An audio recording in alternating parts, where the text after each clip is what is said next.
पिताजी की बॉडी है और मेरे पापा से वायरल हुआ है 4 दिन से। जब तक नहीं मिलेंगे तो हम घर में जाकर क्या मुंह दिखाएंगे। पुतला दे दीजिए बना के, वही लेके हम लोग चल जाए, नहीं निकाल रहे।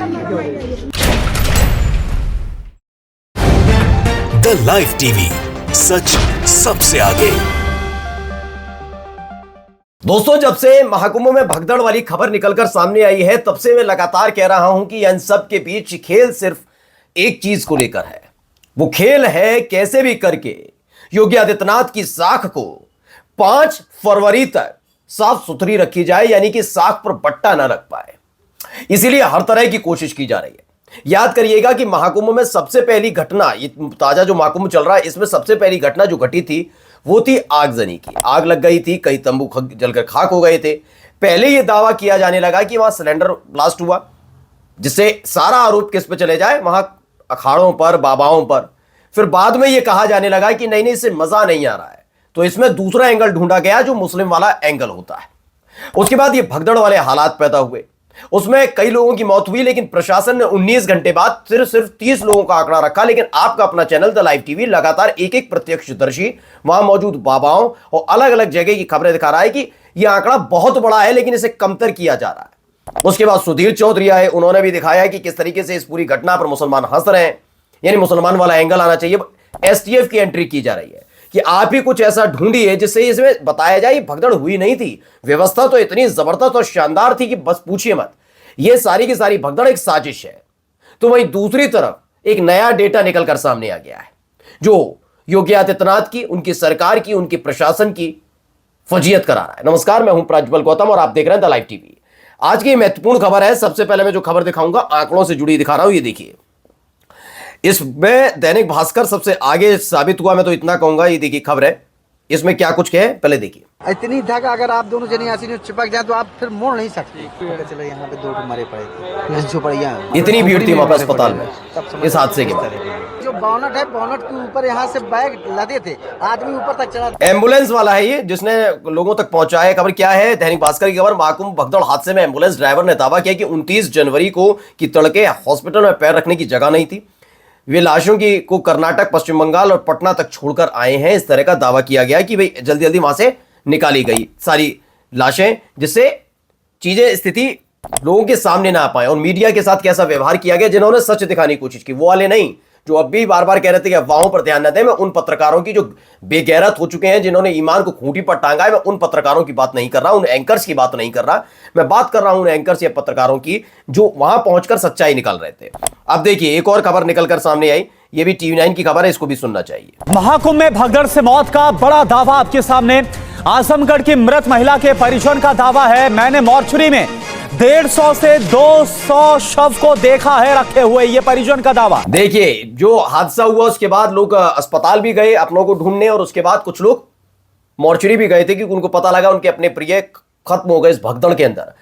इन सब के बीच लोगों के दावे हैं, कोई बता रहा अस्पताल में 70 से 80 लाशें, कोई कुछ बता रहा। आप देखिए, बताया क्या जा रहा है, टीवी 9 भारतवर्ष की खबर है। महाकुंभ में भगदड़ से मौत पर आजमगढ़ की मृत महिला के परिजन का दावा, मैंने मोर्चरी में 150 से 200 शव देखे हैं। मैं पहले दिन से बता रहा हूं कि अंदाजा लगाइए कि इतनी भीड़ और अचानक भगदड़ होना और उसके बाद अलग अलग जगह से दावे होना, इन सारे दावों को झुठलाकर सिर्फ प्रशासन अपना राग अलाप रहा है।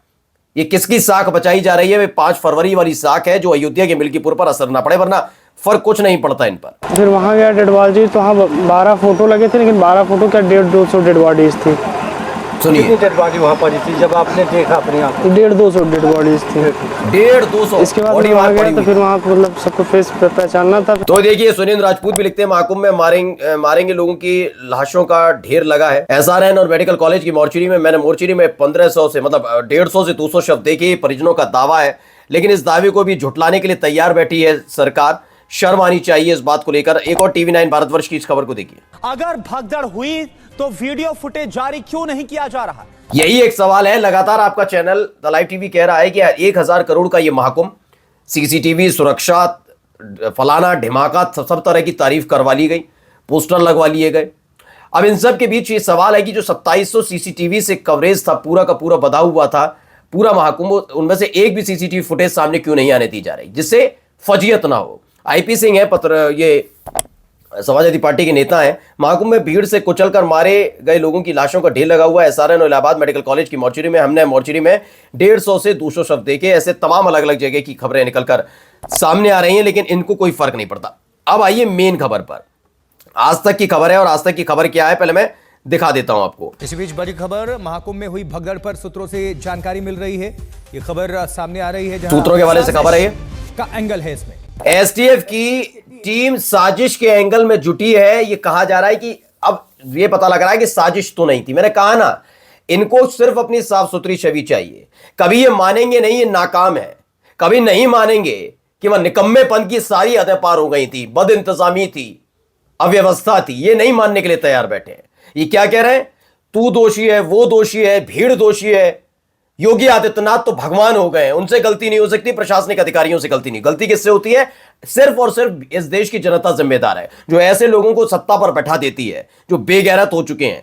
अब देखिए, अमित यादव भी हैं, उन्होंने भी एक ट्वीट की तस्वीर, बड़ी भयावह तस्वीर है। अमित यादव लिखते हैं, महाकुंभ से आ रही आग लगने की खबर। महाकुंभ में रामकृष्ण आश्रम कैंप और कल्पवासियों के शिविर में आग लगी। एक श्रद्धालु के झुलसने की खबर आई। अब सेक्टर 18 में कल्पवासियों के शिविर में आग लगने से टेंट जलकर राख हो गए। 80,000 रुपए और गृहस्थी का सारा सामान जलकर राख हो गया। फायर ब्रिगेड की 10 गाड़ियां मौके पर पहुंची हैं। यह खबर भी निकलकर सामने आई है। अब आइए, एक और एसटीएफ ने मोर्चा संभाला। देखिए, इसका जिक्र खुद अभिषेक उपाध्याय ने भी किया। उन्होंने महाकुंभ भगदड़ मामले में मिला साजिश वाला एंगल, जांच में जुटी एसटीएफ। ये सूत्रों के हवाले से खबर। एसटीएफ ने मोर्चा संभाल लिया। अब साजिश वाला एंगल ढूंढा जा रहा है। क्या साजिश करार होते ही सारी अव्यवस्था, दुर्व्यवस्था और बदइंतजामी के दाग धुल जाएंगे? क्या ये ऑपरेशन कवर अप है? एक ही फॉर्मूले को बार बार इस्तेमाल करने से उसकी यूएसपी खत्म हो जाती है। कुछ नया सोचना होगा। आप बिल्कुल सही बात है, लेकिन सोचे कौन? जिनका दिमाग ही सुबह शाम इसी चीज में चलता हो। कि कुछ नीति नियम भी होते हैं यूट्यूब के, इसलिए क्योंकि ये जो किया जा रहा है ना, ये सारा वहां मौजूद पुलिसकर्मियों की तरफ से एक लाश को बाहर निकाला गया। अभिमन्यु सिंह है जर्नलिस्ट, उन्होंने कहा, महाकुंभ 2025 प्रयागराज कचरे के ढेर से एक किशोर श्रद्धालु का शव निकालती उत्तर प्रदेश की पुलिस, और उनकी देखी किस तरीके से। डॉक्टर मुकेश कुमार भी इसी वीडियो पर लिखते हैं, लगातार वीडियो आ रहे हैं, योगी सरकार की कारगुजारियों की पोल खोल रहे हैं। भक्तों, तुम आंखें मूंदे रखना और धार्मिक भावनाओं का शोषण होते देखते रहना। ईमान धर्म तो तुमने हिंदू राष्ट्र के नाम पर गिरवी रख दिया है। अपने हिंदू भाइयों के बारे में कैसे बोल सकते हो? पड़े रहो अफीम खाकर। बिल्कुल सही बात है। इस तरह के हालात पर भी देखिए क्या है ये वीडियो। वो जो मैंने दैनिक भास्कर वाली खबर दिखाई थी, उसमें लक्ष्मण यादव का है। ये महाकुंभ में मरने वाले की संख्या शासन प्रशांत और अब जो बताई जा रही है वो कहीं ज्यादा है। दैनिक भास्कर एक एक परत खोलकर रख रहा है। अब आइए जरा कुमार विश्वास को सुन लेते हैं। छोटी बच्ची अपने प्रोग्रेस रिपोर्ट दिखा रही है, देख ही नहीं रहे, क्योंकि अपनी प्रोग्रेस रिपोर्ट की पड़ी है कि सब पॉट होल्स भर गए हैं, नहीं भर गए, सब ठीक हो गया है, नहीं हो गया है। कुंभ में गालियां तो बहुत पड़ी, लेकिन सोच के देखिए, मुख्यमंत्री की आंख में जब आंसू थे तो मैं अंदर से टूटा। इसलिए नहीं थे, इसलिए नहीं थे कि मुख्यमंत्री अपने को बचाना चाहते थे। अच्छा। वो एक संत, वो एक तपस्वी 1 साल से मेहनत कर रहा था कि ऐसा कुंभ करूंगा कि साधु भी आनंदित होके जाएंगे और जनता भी आनंदित होके जाएगी। अमंगल की नजर लग गई, बुरा हो गया, हम भी शोक व्यक्त करते हैं, हम सब घर पे नहीं पहुंचते। सोचिए आदमी, अब सोचिए, अब ये ऐसे इस आदमी मौका परस्त कहा जाएगा, नहीं कहा जाएगा। कुमार विश्वास खुद कई पैरोडी से प्रयागराज भगदड़ की पीड़ा पर योगी आदित्यनाथ जी की आंखों में आंसू देख मैं भी भावुक उठा था। भावुक पूरा देश है कुमार विश्वास जी, लेकिन आपके जैसे लोगों की हरकतों की वजह से ये साफ साफ जाहिर हो गया है कि आप कितने बड़े चाटुकार हैं। नमस्कार। द लाइव टीवी, सच सबसे आगे।